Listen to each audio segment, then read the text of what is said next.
Israel, Iran અને અમેરિકાના યુદ્ધનો આજે 5મો દિવસ છે અને ઈરાનને પોતાના નવા સુપ્રીમ લીડર મળી ગયા છે. પણ જ્યારે નવા સુપ્રીમ લીડરની પસંદગી થઈ રહી હતી ત્યારે એ જગ્યા પર પણ હુમલો કરવામાં આવ્યો. નમસ્કાર, આપની સાથે હું છું પાયલ.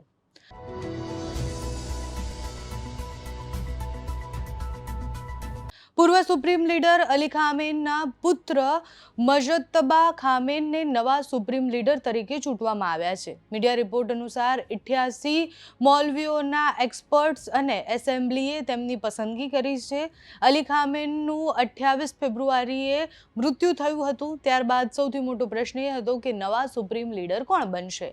મૌલવીઓની એસેમ્બલીનું કોઈ જ ઔપચારિક સત્ર યોજાયું ન હતું કારણ કે સ્થિતિ ખૂબ ગંભીર હતી, એટલે સુરક્ષાના કારણોસર બધા જ લોકો ઓનલાઈન જોડાયા હતા અને આ રીતના પસંદગી કરવામાં આવી છે. નવા સુપ્રીમ લીડરની પસંદગી બીજા અઠવાડિયે થાય એવી વાતોની વચ્ચે અચાનકથી ઈરાને જ્યારે સુપ્રીમ લીડર પસંદ કરી લીધા છે ત્યારે પ્રશ્ન એ થાય છે કે હવે આગળ જતા યુદ્ધની સ્થિતિ કઈ દિશા તરફ જશે. કારણ કે હમણાં સુધી કામ ચલાવ 3 લોકોની એક કમિટી બનાવવામાં આવી હતી કે જે બધા નિર્ણય લેતા હતા, પણ હવે નવા સુપ્રીમ લીડર જે છે એ બધા નિર્ણય લેશે.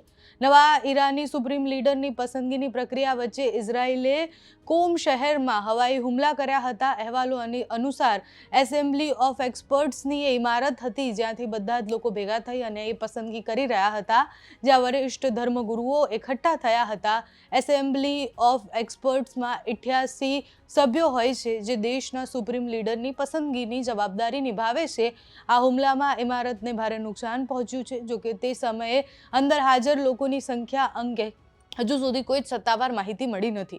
પણ તમે સમજો કે હવે કેટલો ખતરો ઈરાન માટે પણ વધતો જઈ રહ્યો છે. નવા સુપ્રીમ લીડર બન્યા પછી પણ એમની સાથે શું થશે એ મોટો પ્રશ્ન છે. કારણ કે જ્યારે ડોનાલ્ડ ટ્રમ્પે આ આખા હુમલા થયા અને ખામેનેઈનું મૃત્યુ થયું એના પછી પણ એવું કહ્યું હતું કે જ્યાં સુધી અમારો હેતુ જે છે એ પૂર્ણ નહીં થાય ત્યાં સુધી યુદ્ધ અટકવાનું નથી. ગઈકાલે પણ ડોનાલ્ડ ટ્રમ્પે એવું કહ્યું હતું કે યુદ્ધ તો હવે લાંબુ ચાલશે. ઈરાને હવે કોઈ પણ વાતચીત કરવાની ના પાડી દીધી છે. અત્યાર સુધી અમેરિકા એવું કહેતું હતું કે તમે વાતચીત કરો અને નિર્ણય લો, નહીં તો તમારે વધારે ભોગવવું પડશે. એ બધી જ સ્થિતિની અંદર ઈરાને સ્પષ્ટ એવો સ્ટેન્ડ લીધો છે કે અમે કોઈ જ વાતચીત અમેરિકા સાથે કરવાના નથી. ઇઝરાયલ, અમેરિકા અને ઈરાનના યુદ્ધમાં ઈરાનની સ્થિતિ ખૂબ ભયાનક થઈ. શરૂઆતમાં થયેલા હુમલામાં અનેક લોકોના મૃત્યુ થયા, જેમાં સ્કૂલ પર થયેલા હુમલામાં નાના બાળકોના મૃત્યુ થયા. ગઈકાલે ત્યાંથી જે દ્રશ્ય આવ્યા એ ખૂબ કરુણ પણ હતા.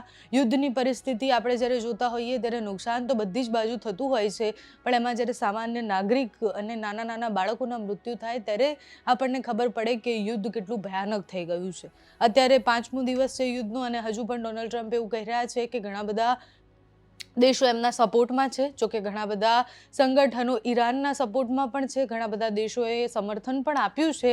હવે આ યુદ્ધ કઈ દિશા તરફ જાય છે, નવા સુપ્રીમ લીડર શું નિર્ણય લે છે, વાતચીતનો નિર્ણય લે છે કે પછી આગળ જતા આ યુદ્ધ વધારે વણસે છે, જોવાનું રહ્યું. તમારું આ વિષય પર શું માનવું છે અમને કમેન્ટ્સમાં જણાવજો. અત્યારે આ વિડીયોમાં બસ આટલું. જો તમે અમને યુટ્યુબ પર જોઈ રહ્યા હોય તો સબસ્ક્રાઇબ કરજો, ફેસબુક પર જોઈ રહ્યા હોય તો ફોલો કરજો, અમારા વિડીયોને લાઇક અને શેર કરજો.